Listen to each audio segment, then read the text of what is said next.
میں اس شخص پہ کوئی تبصرہ نہیں کرنا چاہتا.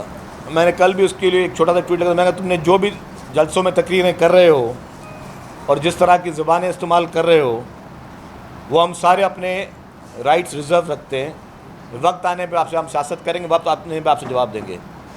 کل اس شخص نے جو پھر ایک گری ہوئی بات کی ہے اپنے ملکی اداروں کے خلاف, اپنی فوج کے خلاف, میں سمجھتا ہوں کہ یہ شخص اس وقت کسی سیاست کا دشمن نہیں, یہ پاکستان کا دشمن بنا ہوا ہے. اور کل کے عمران خان کے بیان سے جو شہباز گل کا بیانیہ تھا اس کی انڈورسمنٹ ہوتی ہے کہ شہباز گل کے جو الفاظات ایک ٹی وی چینل پہ وہ شہباز گل کے نہیں تھے, وہ عمران خان کے ایجنڈا پہ کام کر رہا تھا.